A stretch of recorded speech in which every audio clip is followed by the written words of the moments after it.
Good evening and welcome to the Nevis Newscast. Today is Friday, June 10th, 2016. I'm Fredicia Liebert. The Honorable Vance Amory has issued a call to retailers and business people generally to pass on benefits to consumers on Nevis.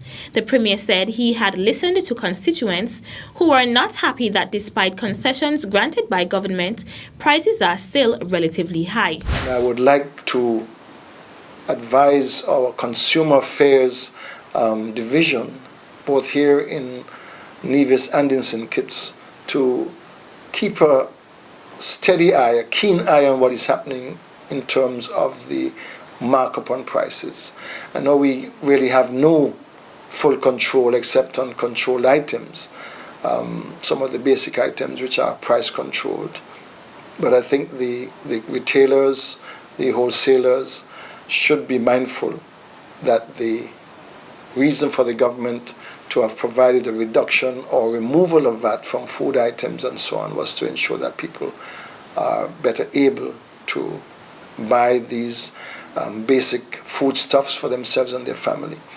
And where there is any effort or attempt to price gouge, I think this should be discouraged so that the people do not suffer any disadvantage. The Premier made the call from his office during an exclusive interview with the members of the Department of Information. Premier of Nevis, the Honorable Vance Amory, recently met with officials from the University of the Virgin Islands and discussed matters relating to Nevisian students accessing tertiary education at that institution. One of the meetings the Minister of Education had was with Dr. Hall, the president of UVI. He noted that discussions will continue on June 28th here on Nevis. The program which they will be discussing with us here in Nevis on the 28th of June would involve discussion on the new PhD program which university wants to introduce in the fall semester, and new master's degree programs which they want also to introduce. The object of these discussions was to ensure that we in St. Kitts and Nevis, in a way, form a partnership of some sort with the university so that our students can derive benefits from attending that institution. Premier Amory also met with a number of other officials from the university and noted that he will also participate in a town hall meeting slated for June 28th with university officials here on Nevis, inclusive of alumni. Amory noted as well that while he was in St. Thomas USVI, he was able to meet with nationals at the conference room of the Windward Passage Hotel, and he thought the meeting went well. We discussed with them the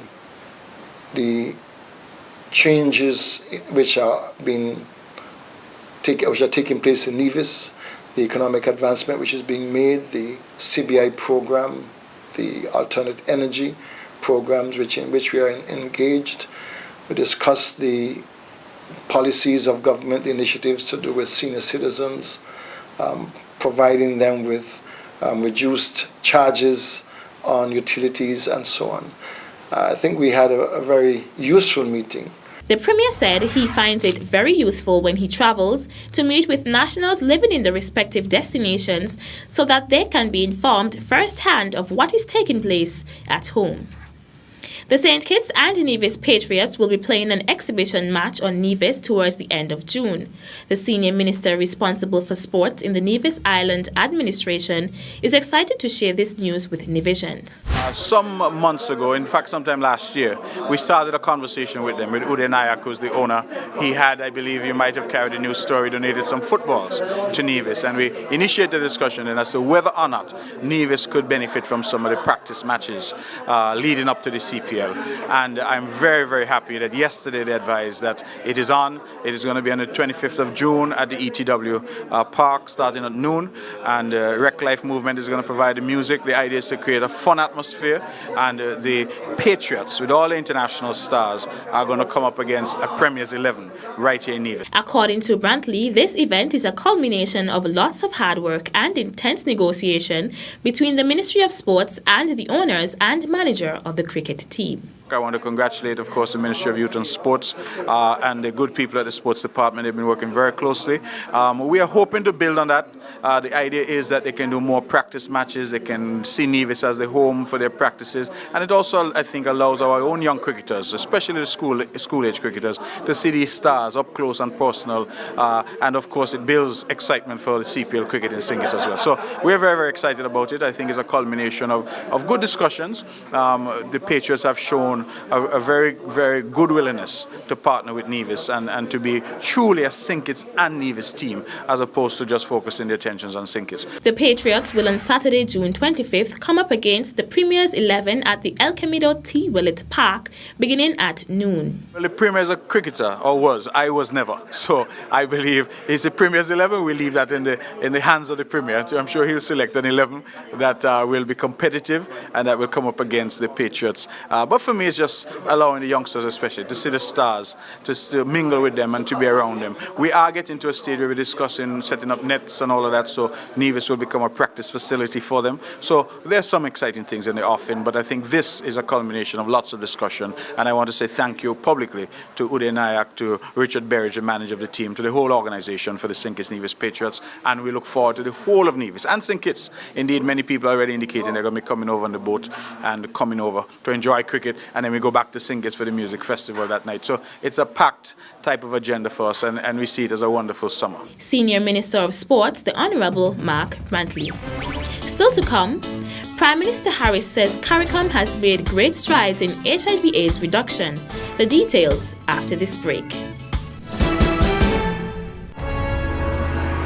It only takes a few minutes for rising water to become a flood. Are you ready? Prepare your family and community. Look for rapidly rising water. Act. Go to safety immediately. For more information, contact the Nevis Disaster Management Department.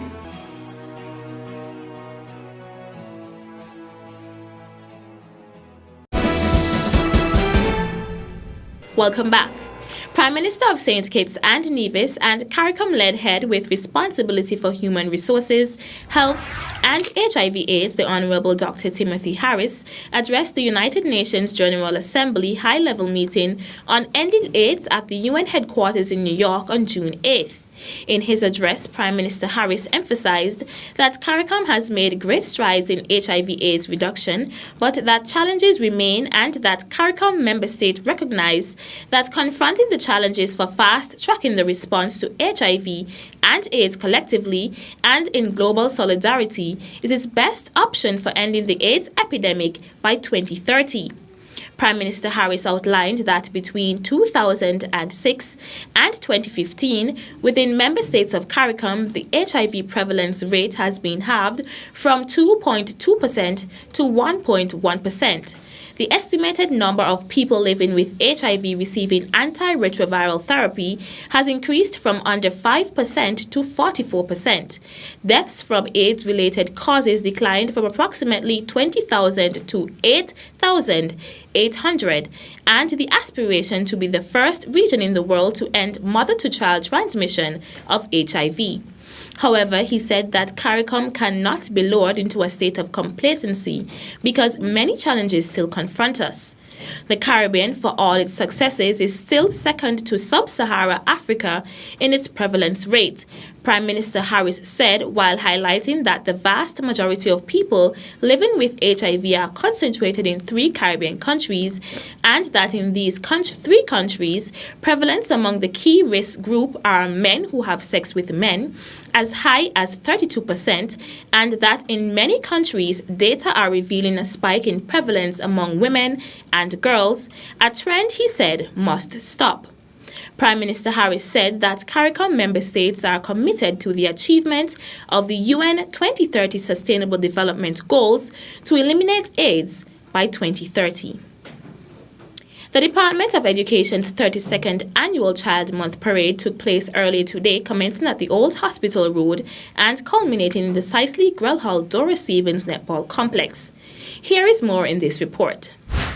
Education Officer with responsibility for early childhood development, Flores Smitten, spoke about the day's activity. This morning we had a wonderful parade here in Nevis. We were celebrating our 32nd anniversary of Child Month. As usual, we do a street parade to advocate for our young children as we promote our theme, instill values, build strong children, secure the future. Today we have many schools participating island-wide. We have all of the preschools, all of the nurseries. And as usual, our counterpart from St. Kitts joined us here. And so we had a wonderful morning. Premier and Minister of Education, the Honorable Vance Amory, was also present at this morning's march. He outlined the importance of the activity. We think it's important that we demonstrate this kind of solidarity, because it's more than just talking about the children are important. It's a matter of showing the children and the community and the world at large that we value our children.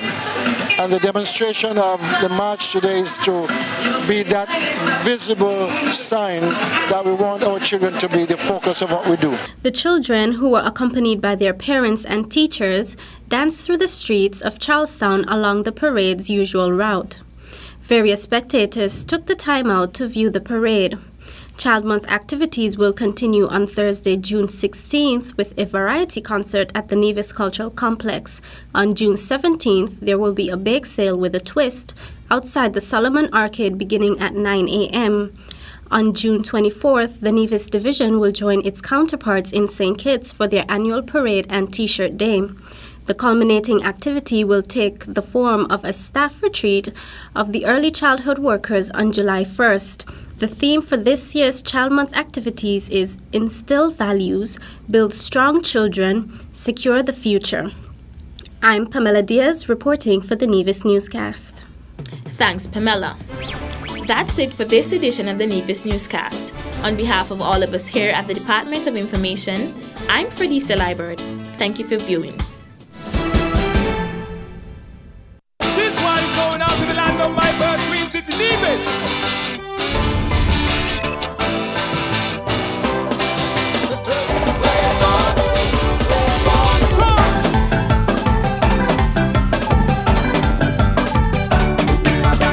Truly, one of the few places that has an untouched beauty that has captivated the hearts of many.